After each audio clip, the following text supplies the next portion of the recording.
Hello, it's Greg Otten with MaritimeGardening.com, and today I'm going to do a quick episode on seed saving. Stay with me.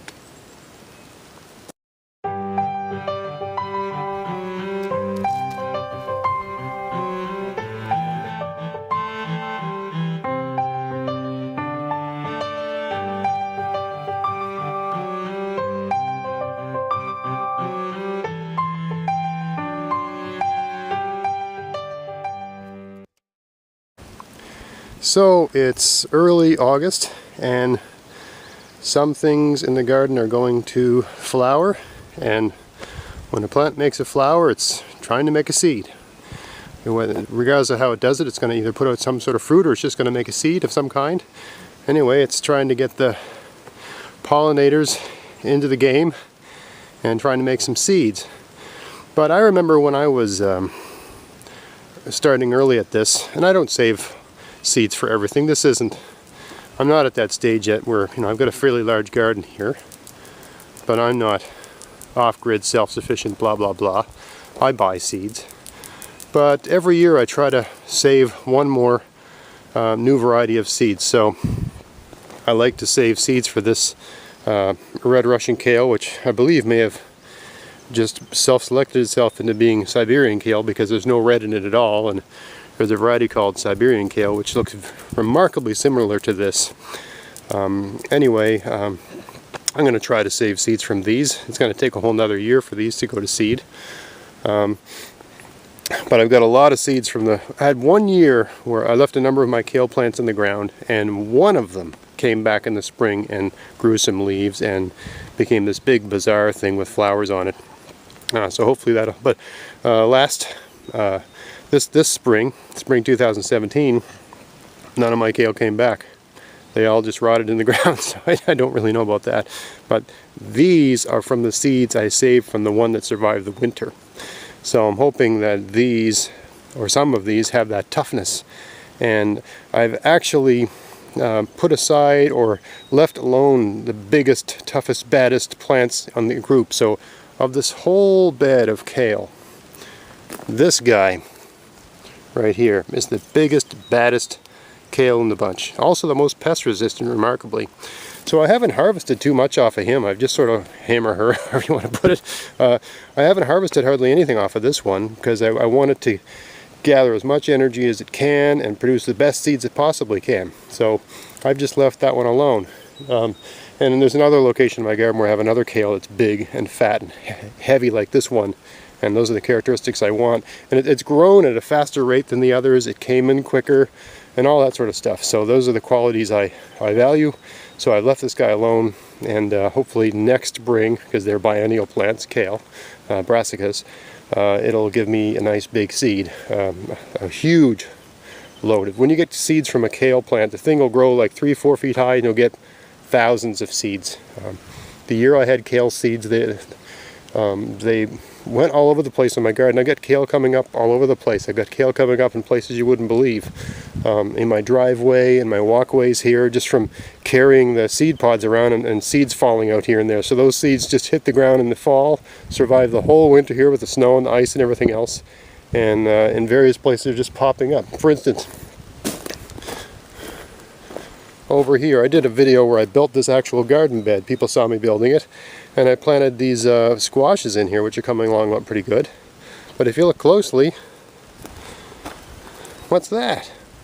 Kale. I mean, it's getting eaten a bit. I haven't treated it with anything, but I mean, it's not being eaten to death. So there's a couple, maybe 4 or 5 kale plants growing in amongst these squash that I never even planted. The seeds were just around. So that's kind of neat. Anyway, that's a tough kale plant. Here we have dill and cucumbers. I planted them together, and the main reason I did that was just because I'm going to pickle. These are pickling cucumbers. You can see some little guys starting to form. For those of you living in hot places, this is about the size there where I live in this part of Canada. Some people might be a little further ahead, and certainly if you're in the, I've seen YouTube content of people in the southern states of the United States who are way further along. Here's Here's a half decent one down here. That's about pickling size. I don't know if I've got a critical mass of those, but we'll see. I'll have to take a look. Anyway, are these dill ready to save as seeds? No, they're still flowering. I mean, it's working really great because these dill flowers are very colorful, and I don't know if you can hear. Stop talking for a second. But anyway, there's bees. One down here. There's bees and wasps and flies and everything you can imagine around here, just going to town on these flowers. And I'm noticing getting very good pollination on the cucumbers as well. Every flower seems to be turning into a cucumber. So that's a good combination, a good companion planting. I didn't read that anywhere. You don't have to do what people say. You can just try stuff out. It made sense. I want them in the same place. I'm going to use them together, right? And they're working really good. On top of that, I've got this really crude trellis where the cucumbers are. And I noticed some of the cucumbers are using the dill, because I planted the dill 1st of April, basically, long before the cucumbers. And the dill, or the cucumbers, seem to be climbing the dill, and that's helping them get up to these strings. So that's working out really well. But here's a good example of a plant that the seeds are ready. So this is parsnip, and these seeds are swollen up and they're fat, and they're almost ready, but they're still quite green. And this is just the way I do it. It's worked. I haven't bought parsnip seeds in a number of years now. I always save my own parsnips, and they seem to have come back really strong and really good. But here's another parsnip plant. It's actually tipped over. It's so heavy with seeds. Also, the cucumbers grabbed it and pulled it over. But anyway, I don't know if you can tell the difference, but let me break off one here. So, side by side, seeds that are ready and seeds that are not. The dill seeds have turned a light brown, blonde color. And to me, that's the indication that they're sort of done and they're ready to be harvested. Right? This whole thing, some of them are brown and some of them are still green. So what I would do was I would wait until it looks like half the seeds have turned brown on the bush. And then once that happens, I'd cut it off down near the bottom. Right? Cut it off and hang it upside down in some place out of the sun and out of the weather so it can just dry out. A place with some degree of airflow, but doesn't have to be that fussy. I literally just hang them upside down in my garden shed with a lawnmower and all that other stuff. And I'll leave them there all winter, and seems to work out just fine. Alright, here's another example of this is a radish, but the pattern this radish is following is very similar to that of kale, and I assume other brassicas, where you got some flowers, right? This is look at the size of these. I saved the seeds from these radishes because look at the size of that radish. Look at that next to my hand. I'm a 6'4" man. I mean, I have big hands. And that is a huge radish. That radish is the size of an apple. So yeah, I want to save those seeds.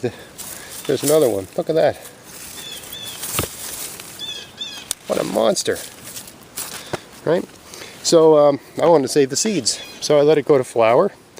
And what happens is the flowers die back and you get these pods that are like well, kind of like a pea, I guess. They look pea-like.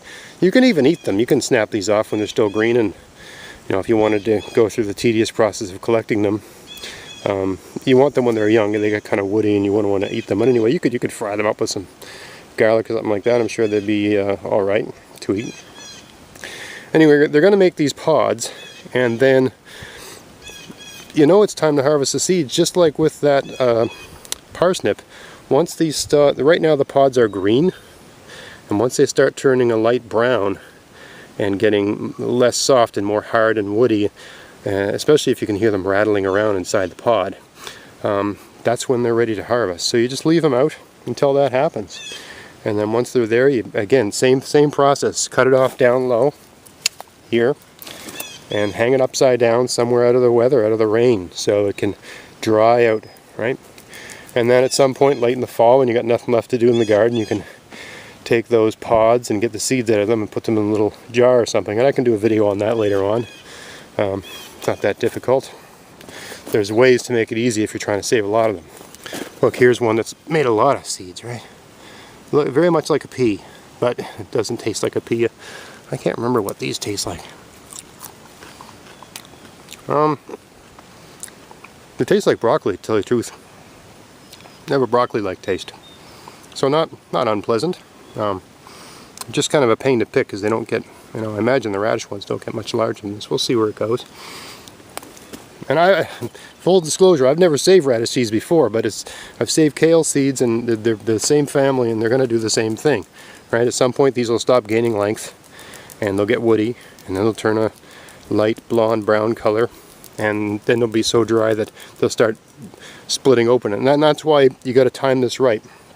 You don't want to leave them out here in the weather till they get so dry that they start splitting open, because then all your seeds will just get, you know, the rain will hit them, or the winds will blow them around, and the seeds will get knocked out of the pods and they'll just go on the ground. And you don't want them to grow just anywhere. You want them to grow where you want them to grow. It's still going to happen when you're saving seeds.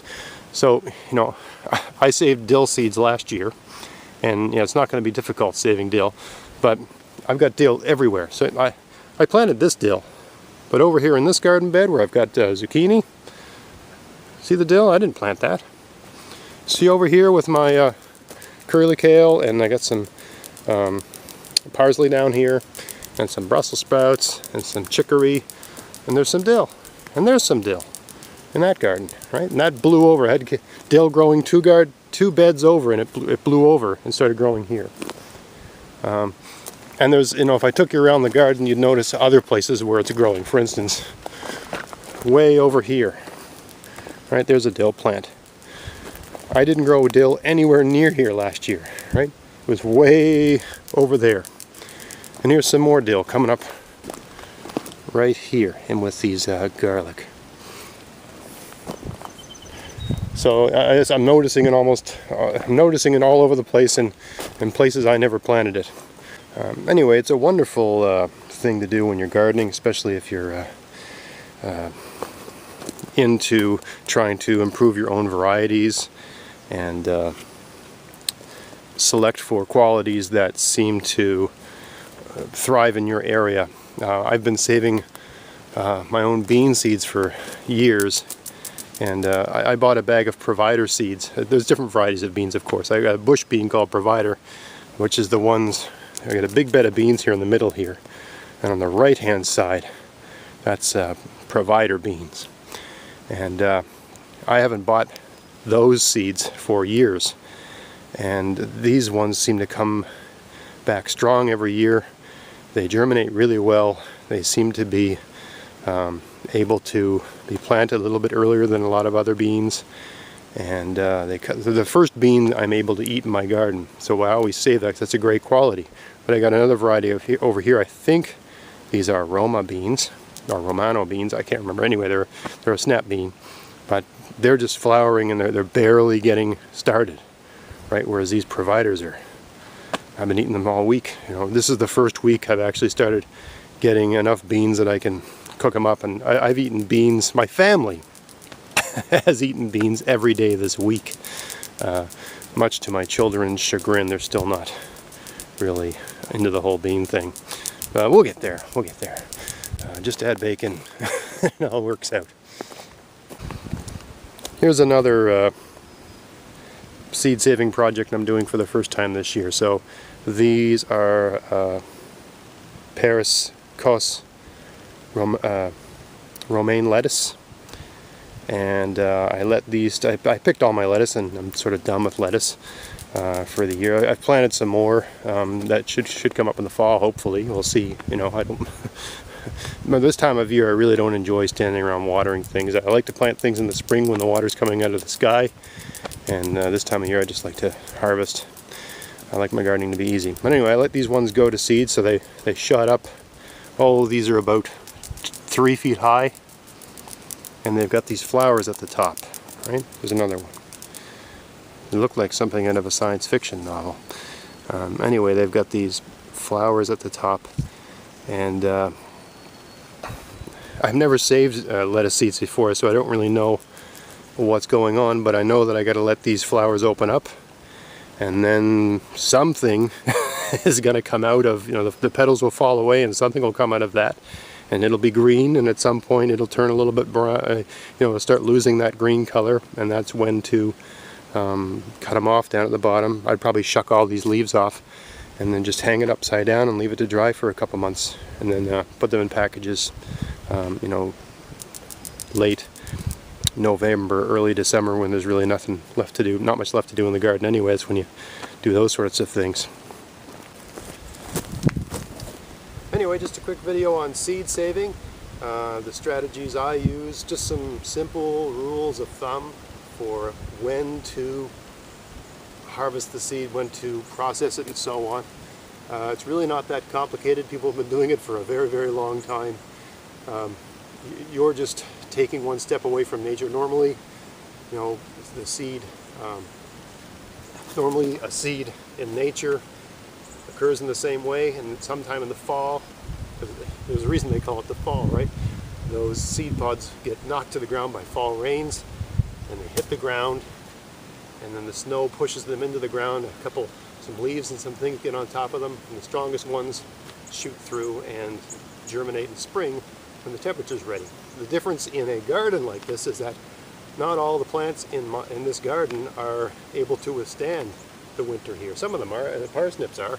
Where I had my parsnips growing last year and where I let them go to seed, I had parsnips growing all over the place. Parsnip's a tough plant, but something like a bean, it's not like you can let your bean pods fall to the ground. They're just going to rot, right? So we're, in certain regards, we're mimicking nature where nature isn't working for us. Certain varieties of plants just can't take a winter if you live in a northern zone. Or even if they can survive the winter, maybe you don't want them growing in that location. Maybe you want to move them around, you just want it to look a certain way, or what have you, right? Or you want to give some to your friends. So I hope that was useful. If you enjoyed this content, subscribe, share, like us on Facebook, check out our podcast, maritimegardening.com. Check out my column, Growing Food with Greg. And until next time, get out there, get at it, have fun in your garden, try not to sweat to death. See you next time. Thanks for watching.